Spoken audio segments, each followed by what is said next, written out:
Assalamualaikum warahmatullahi wabarakatuh. Selamat pagi, siang, sore yang menonton video ini. Pada kesempatan kali ini saya akan mempresentasikan tentang cryptocurrency. Baik, next.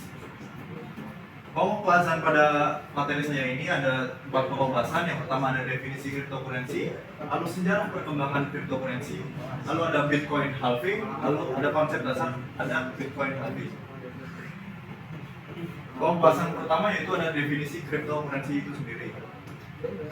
Apa itu cryptocurrency? Cryptocurrency ini secara sederhana adalah bentuk mata uang digital atau virtual yang menggunakan kriptografi untuk mengamankan transaksinya. Salah satu fitur kunci cryptocurrency ini adalah desentralisasi atau tidak ada otorisasi pusat seperti bank atau pemerintah yang berkaitan dengan crypto instrumen ini. Lalu dalam blockchain ini setiap transaksi ini dicatat dalam blok. Dari blok tersebut dapat dihubungkan dalam urutan yang tepat yang membentuk rantai, lalu menciptakan catatan yang aman, transparan, dan di mana setiap transaksinya ini dapat diverifikasi oleh siapa saja. Next. Selanjutnya saya akan menjelaskan tentang karakteristik utama pada cryptocurrency ini. Yang karakteristik yang pertama yaitu ada terdesentralisasi, lalu yang kedua ada digital atau virtual, yang ketiga yaitu adalah menggunakan teknologi kriptografi untuk keamanan. Ya, saya akan menjelaskan tentang konsep terdesentralisasi terlebih dahulu. Cryptocurrency ini berbeda dengan mata uang fiat yang dikeluarkan oleh pemerintah atau bank sentral lainnya, karena memiliki sistem adalah karena tidak adanya otoritas pusat yang mengontrol atau mengatur penggunanya. Terdesentralisasi ini berarti bahwa kendali atau cryptocurrency ini tersedia di antara banyak pihak. Lalu biasanya melalui jaringan komputer yang dikenal sebagai jaringan peer-to-peer. Lalu setiap peserta dalam jaringan ini memiliki salinan dari semua transaksi, yaitu sehingga tidak ada satu entitas pun yang dapat memanipulasi dan mengendalikan keseluruhan pada sistem ini. Next yaitu karakteristik yang kedua adalah digital atau virtual. Pada konsep digital virtual pada cryptocurrency ini, yaitu pada cryptocurrency ini tidak memakai uang yang berbentuk nyata. Biasanya kan uang pakainya kertas, logam, dan lain sebagainya. Kalau cryptocurrency ini berbentuk digital dengan menggunakan dompet, yaitu dengan menggunakan dompet yang disebut dengan dompet wallet. Next, kita ke yang ketiga yaitu menggunakan teknologi kriptografi untuk keamanan. Keamanan adalah aspek penting dalam cryptocurrency, dan teknologi kripto ini menginginkan peran besar dalam menjaga tetap aman. Kriptografi ini melibatkan penggunaan algoritma matematika untuk mengenkripsi data, memastikan bahwa pihak yang berwenang dapat mengaksesnya, dan cryptocurrency ini digunakan untuk mengamankan data dan mengontrol pembuatan unit baru pada proses pembuatan blok-blok blockchain dan lainnya. Next, kita ke sejarah perkembangan cryptocurrency. Ya, pertama kita akan bahas tentang asal-muasal Bitcoin. Apa sih itu Bitcoin? Bitcoin itu diciptakan oleh Satoshi Nakamoto pada tahun 2009. Bitcoin ini mempunyai konsep yaitu peer-to-peer atau peer-to-peer dan secara terdesentralisasi. Lalu Bitcoin ini dalam makalah yang diciptakan oleh Satoshi Nakamoto ini, Nakamoto ini mengurangkan visi misi untuk menciptakan sistem yang pembayarannya elektronik yang tidak dapat bergantung pada pihak ketiga seperti bank atau pemerintah.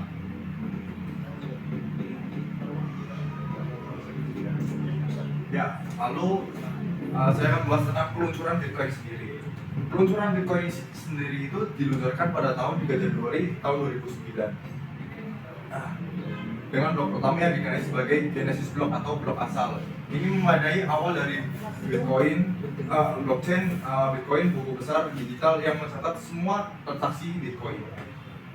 Ide di balik Bitcoin ini adalah menciptakan uang yang terdesentralisasi, di mana setiap transaksi ini diverifikasi oleh jaringan pengguna, bukan oleh lembaga keuangan tradisional. Next, kita ke perkembangan cryptocurrency pada saat ini.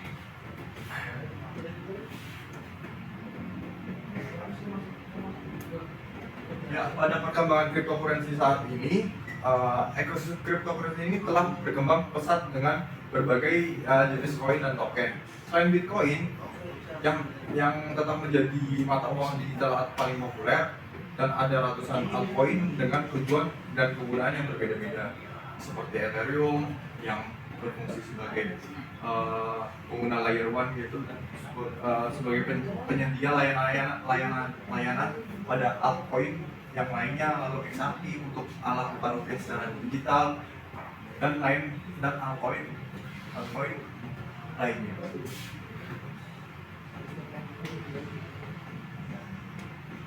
Lalu berikutnya saya akan menjelaskan tentang Bitcoin halving.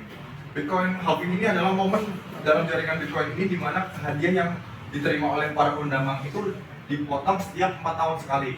Misal, saya Bitcoin ini memiliki 5 blok. Setiap 4 tahun sekali, reward pada penambang itu akan dipotong jadi separuhnya dan jadi 2,5 blok. Hal ini berdampak pada grafik yang saya lihat pada precision grafik yang saya lihat pada tahun 2010 sampai tahun 2020 kemarin. Secara price action yang dilihat pada Bitcoin ini pada tahun 2010 mengalami tingkat permintaan yang tinggi dan mengalami spiking yang sangat tinggi. Dia dari 2010 sampai peristiwa 2010 sampai 2014 mengalami kenaikan, lalu 2014 sampai 2019 mengalami kenaikan yang sangat besar lagi, lalu ini 2018 sampai 2020 mengalami kenaikan yang sangat besar lagi. Next, pembahasan yang terakhir yaitu adalah konsep dasar cryptocurrency. Ya, konsep dasar cryptocurrency ini ada 3, yaitu teknologi blockchain, lalu ada sistem desentralisasi, dan proof of work dan proof of stake. Lalu saya akan menjelaskan tentang teknologi blockchain itu sendiri. Blockchain adalah buku besar digital yang terdesentralisasi dan terdistribusi yang mencatat semua transaksi yang ada pada cryptocurrency. Blockchain ini terbuat, teknologi blockchain ini dibuat yang pertama kali membuat yaitu adalah yang pertama kali dibuat pada teknologi Bitcoin, yaitu pada setiap 10 menit sekali Bitcoin itu akan membuat suatu blok-blok baru pada teknologi instrumen tersebut. Next, kita ke sistem terdesentralisasi. Sistem terdesentralisasi ini yaitu dia berarti sistem pada crypto ini tidak ada kaitannya, tidak ada yang bisa mengontrol dan bisa memanipulasi oleh pihak siapapun. Jadi market cryptocurrency ini tidak bisa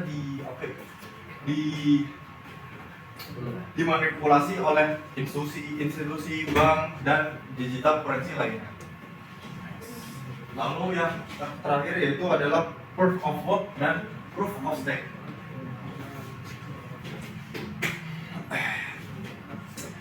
Proof of work ini penambang bersaing untuk memecahkan masalah matematika kompleks untuk menambahkan blok baru ke blockchain. Ini membuat energi yang signifikan dan merupakan mekanisme yang digunakan oleh Bitcoin. Lalu selanjutnya adalah proof of stake. Proof of stake ini yaitu dalam post blok baru pada cryptocurrency ini,